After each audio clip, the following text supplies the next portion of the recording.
Joyfully Empowered is about feeling uplifted, inspired, and connected to your intuition. This is the place where dreams are possible, cups are half full, and community is solid. Topics include spirituality, leadership, feminine wealth, intuition, manifestation, and our sacred work. This is where bold self starters come to refill their je ne sais quoi to continue spreading a little magic to the world. I am Stephanie Verchot, your host, a spicy Latina, mom, and relentless about supporting people achieving their dreams, following their intuition while igniting their feminine wealth. Welcome to Joyfully Empowered, everybody.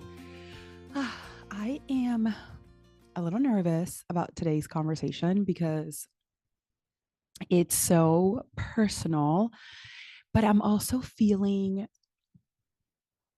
courageous. And when it's time to share, or when it's like you're feeling a little energy behind just a conversation or something to share. And that's how I'm feeling today.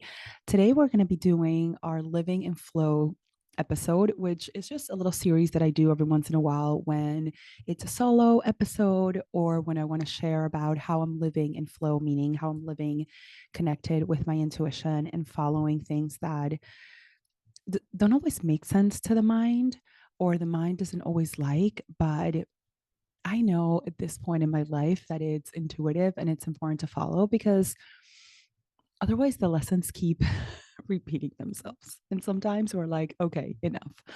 So I want to talk today both about grief being a gateway to feminine wealth, to your intuition, to really connecting to a deeper power within you. I want to talk about courage and how connecting to your courage can create so much space within you to feel strong and confident, right? And even though it's scary and nerve wracking to have those hard conversations, whether with yourself or those around you, but how do you find that courage within you and being able to allow that to be the guide, right? So, I want to finish, I guess, the final point here. I want to finish today by also sharing how all of this is connected to feminine wealth. I've been talking about feminine wealth for a while, and I will be talking about feminine wealth for a long time.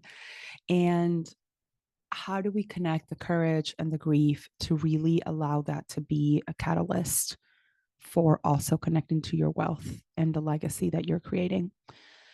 So let's get it started. Yesterday it was January 23rd. It was my mom's birthday, my angel mom's birthday. I am super open about this, and I've shared this so many times. But in case this is your first time tuning in, I always say, and this is the way I've also been sharing with my daughter, because I want her to know my mom, my angel mom. So I often say I have two moms. I have two moms and one dad. And by that I mean I have my biological mom, my angel mom, who passed away when I was about a year and a half. I have my human mom that I adore and love so much. She's my earth mom.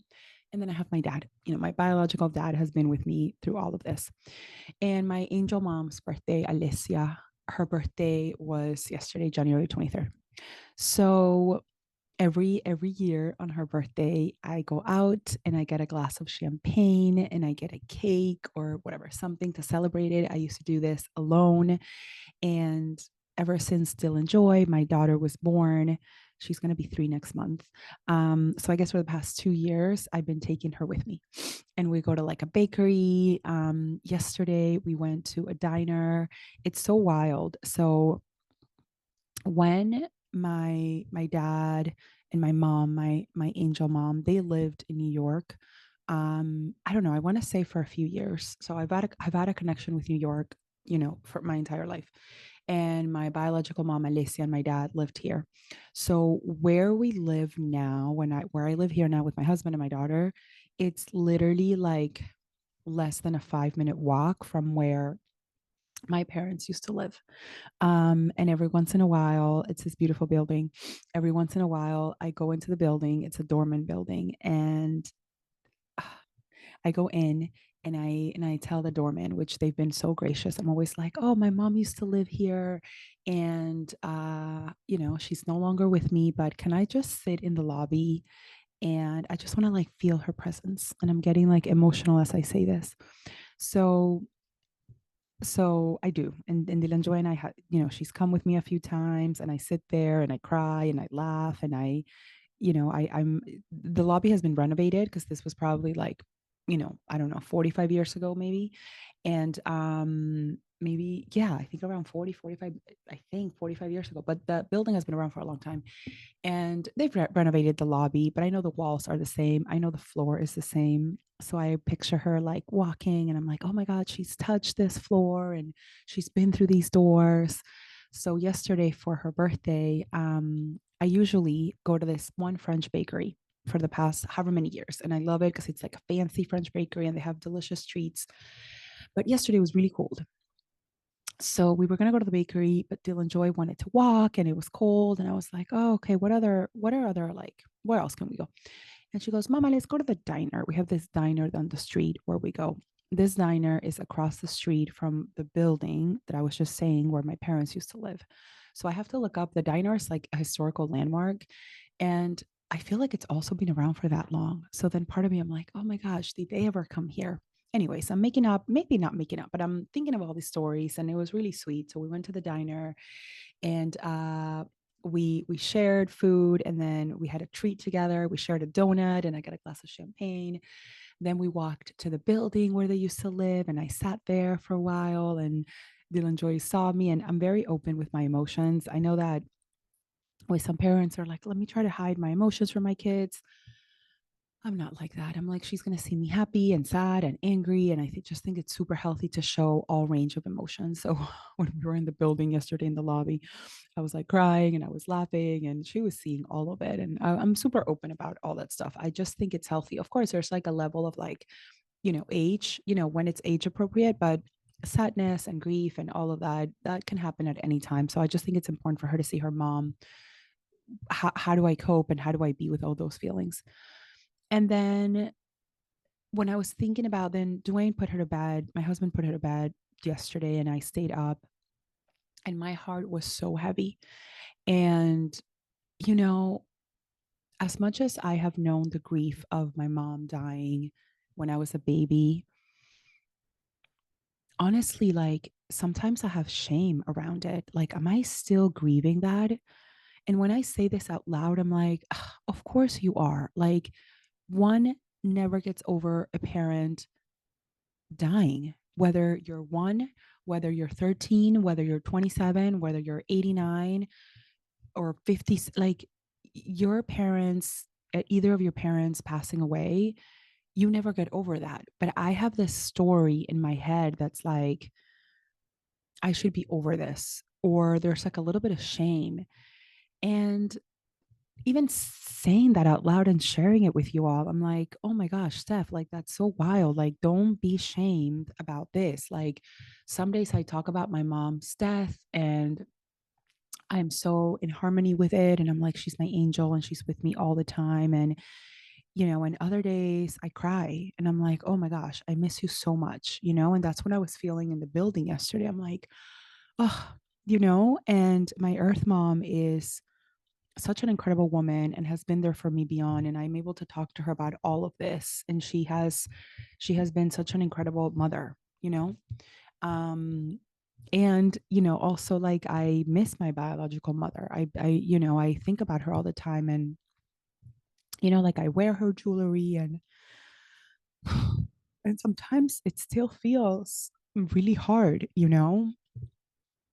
and I'm wondering,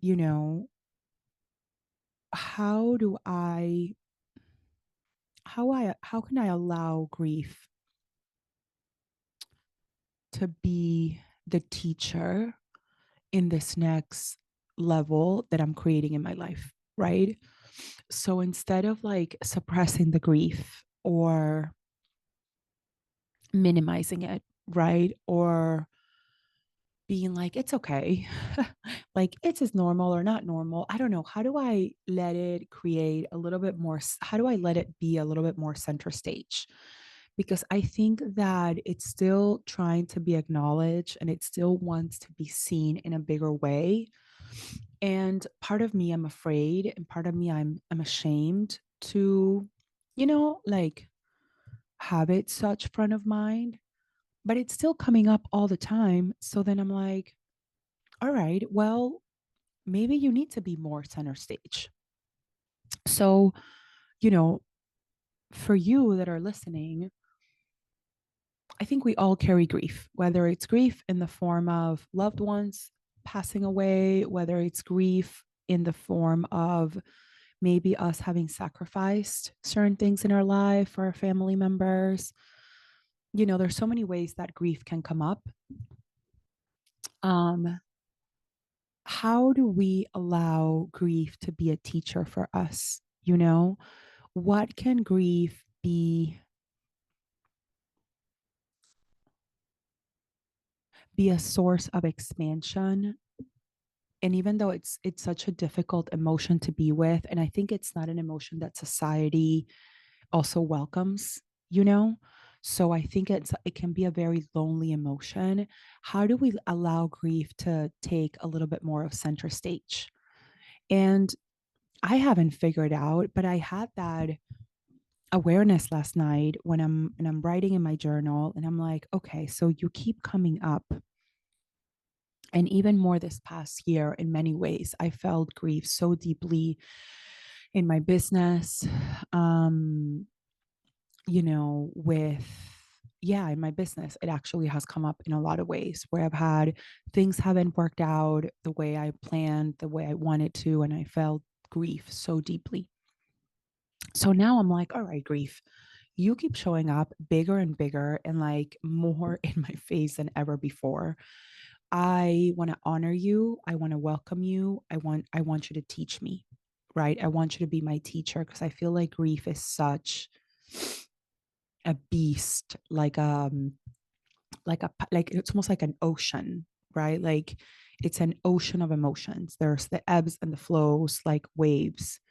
Grief comes and goes. Like I say this with my daughter. I'm telling you, death and grief in the form of death have been very present in my life. My eldest daughter, she's my angel daughter, who when I was 6 months, almost 7 months pregnant, she transitioned. I had a miscarriage. And that's a big belly, right? That's a whole baby inside of you. And I always said that grief never goes away. You just learn to live with it, right? Where some days I talk to my daughter, Nina, my angel daughter, and I have a tattoo of her in my arm. And I can't wait to get Dylan Joy's name. I have so many ideas for tattoos. That's a side note. But when I think about Nina, when I think about my mom, these really, really strong traumatic experiences that I've had, I always say grief and death doesn't go away. You just learn to live with it. And maybe some people get really good at avoiding it and numbing it. I did that for a long time through substances and all kinds of things. And ever since Nina, probably like 5 years ago, um, 4 or 5 years ago, I'm like, okay, I'm gonna be raw with the grief. So maybe this is the next layer of grief where I'm like, all right, grief, teach me and be a teacher, like an ocean. It's the way I kind of visualize grief. So I don't know the answers. And that's why this is living in flow because I'm sharing in real life, real time, something that I'm experiencing so deeply. But I want to honor my mom always. I want to honor my daughter. I want my daughter, Dylan Joy, my earth daughter, to know her mom and her sister, even though it's not in the traditional way of having like a grandmother and a sister, but it's very real. And I'm very comfortable with telling her that like her abuela Alicia and her sister Nina, and we say hi to them all the time. And like, I mean, look, babies are so much more spirit than they are humans that she totally gets it. Okay, haha, and like she totally gets it. So I also think grief is like a huge component of feminine wealth, because when I talk about feminine wealth, I talk about living as like harmonized, integrated humans, right? Where we are in harmony with our masculine self, which is the part of us that it has nothing to do with gender, but it's the part of us that's like linear and structured and on a schedule, and the feminine part of us, which is like intuition and flow and sensuality and setting boundaries and having strength, you know? So I think when I talk about grief, when it comes to feminine wealth, it's because we are acknowledging her and we're welcoming her in, and we're not suppressing that emotion that feels at times really heavy, you know? So I love to hear from you. Reach out to me on Instagram at Stephanie Verschow and tell me what your thoughts are on this. You know, like, how are you connecting with grief? How are you honoring grief? How are you allowing grief to be your teacher? Even asking, like, what do I need right now? What are you trying to teach me? You know, connecting with grief and creating space for that emotion to feel seen and acknowledged and loved, as much as you give space to joy and happiness and the things that tend to feel better for us, you know? So that's a little bit, a little riff on grief. The second part that I want to touch upon today is courage, you know? And through all of this, there's this weave and this connection of like intuition, you know, like intuitively, you know, when to grieve or when grief is present. Intuitively, you know, when you have to authentically express yourself, right? Reclaiming your voice, right? um so for me, as I was thinking about this today, was about authentically expressing my grief to you all, right? Authentically expressing my grief in my family, with my husband that's always been so supportive, and my daughter, and for myself, you know, and sharing. Today was a hard day, you know, but for you, when you're having conversations, and I've been working with this with some clients about like having hard conversations with the family members. I've also had this with my friends, where there's a couple of friends that I'm like, you know, things have felt a little offish. And actually, one of them this morning, we connected and I was like, what is happening? Like, we're not doing this. Like, what is going on? And we connected, and she shared something super personal. And I was like, oh, okay, now like the energy has been cleared. And I was a little bit nervous because some people are super open to hearing you, other people aren't. But when it comes to having the courage of speaking up, I always tell my clients, like, what, like, before even talking to the person, what are you trying to get from the conversation, right? What is your ideal outcome? They may give it to you. They might be like, let's say, I'm really sorry, I never meant to do that. Or you may never get the sorry, or you may never get the, yeah, things do feel kind of off for me. So that is secondary. You first want to get super clear on, like, what do I want to get out of this conversation? Have the courage first with yourself to get clear on what you want to share and what you're going to try to get out of it, right? Number one. Number two is grounding yourself before the conversation. So before I have these big conversations with my loved ones, with clients, just in life, right? I always connect with the energy of the person first. You know, we are souls and spirit before we are physical bodies. So I connect with the client, the friend, you know, even my husband, if we're having about to have a hard conversation that I feel like, oh, I don't know how this is going to go. I connect with the soul of the person and I say, like, okay, this is what I want to share. And I know that ultimately we are love and we are spirit and we are soul, but I'm feeling this way about it. Then I also get clear on, like, what is the missing need, you know? So sometimes for me, and I just talked about it with grief and my mom, like, my core wound is abandonment, right? And even though my mom never meant to abandon me, quote unquote, when she died, it was a very traumatic death. It was not suicide, but it was a very unexpected death. But as a little girl, you know, yes, it's going to come across as abandonment. So for me, my core wound is abandonment. And sometimes with my friends or my husband or my loved ones, I go back to, like, they're going to leave me, or they don't care, you know, or whatever. And it's like, that's not true. Of course they care, and no, they're not going to leave. But I also have to get I have to take responsibility for my feelings and how I'm feeling and how I'm showing up to that conversation, right? So get clear on what you intend, what's your intention of the conversation. Get clear on it. Are there any cord wounds that this person is hitting on that's more your responsibility to heal or to take care of yourself? You're not expecting them to heal. You're not expecting them to be the ones that are covering the gap. It's not for them to cover. Third, understand that they may feel that need and they may say, I'm sorry, or you're right, or da da da, or they may not. But that's not the point of the conversation. The point of the conversation usually tends to be on building trust, reclaiming your voice, setting your boundaries, focusing on like emotional abundance, right? And know that you get to have these conversations and speak and honor your heart, right? So lastly, I love to do a little exercise around like my throat chakra. So you have chakras in your bodies. And I feel like if you're listening to this, you're probably aware, but if you're not, that's also totally fine.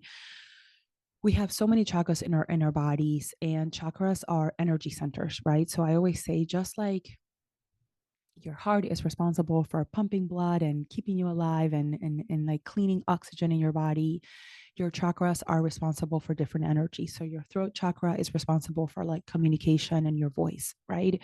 So when you are wanting to have a conversation and it feels kind of nerve-wracking, bring some love. You can gently hold your throat chakra. If you're watching this on video, you can see me doing, but you can gently hold your throat chakra. You can bring beautiful white light or pink light or whatever light feels loving through to your throat chakra, which is literally around your throat, and really empower that so that that energy of your throat chakra feels supported as you're having these conversations. So, as we are wrapping up this episode talking about grief as a gateway, like as a gateway to being a teacher and courage, what I want you to take the most is that, intuition thrives when you are honoring your emotions, right? So when you are speaking up and honoring your grief or whatever emotions you're coming up, when you're speaking up and you're having courageous conversations with those around you, those loved ones, those are also, first of all, it's not an act of weakness, right? These emotions are gateways to your greatest power and abundance, right? Which is feminine wealth, like, which is what feminine wealth is connecting with all these areas of your life, which is creativity, relationship, obviously financial freedom, personal growth, impact, right? And contribution to the world, having a spiritual connection. Feminine wealth are all of those pillars, and you are at the center of it. You are the sun of all of this, but you are integrated and you're in harmony with all of these pillars. And I would not want to end this episode without sharing the Feminine Wealth Collective, right? Which is a space where we meet every single month. And it's a space where we explore all aspects of who we are, right? Where we're trading hustle for flow, when we are building a legacy by following our intuition and being ourselves, where we ignite our feminine wealth. So it's this beautiful membership. We meet once a month. We focus on a pillar of feminine wealth. You get access to all of the classes. And we also come up together with a goal, right? We plan a 90-day goal. So also, as you are inside the Feminine Wealth Collective, you get the Feminine Wealth Digital Planner, and we are actively working on our goals while also actively working with our intuition and any area of our life that feels disconnected or we feel like we are avoiding, so we can live in harmony with all aspects in our lives. And that's where wealth and power and confidence and creativity and flow are all in alignment. So check out the details in the show notes, enroll, come hang out. Of course, you can cancel at any time, but I know you're not going to want to, because it's such a beautiful, empowering place where community is there to support you every step of the way. And we get to hang out together live on Zoom once a month. So listen, thank you so much for listening. I hope that you got exactly what you needed from today's episode. I know that if you're listening, I really feel that way, and I set that intention every time. I hope that we can all feel liberated in our grief, right? And we can feel liberated in our courage to be fully be ourselves without wearing any masks and showing up to the world exactly as we are, because you are loved, and we need you to show the colors of exactly who you are. Have an incredible rest of your week. I'll be back next week with a brand new episode. May you follow your joy always and in all ways. Take care.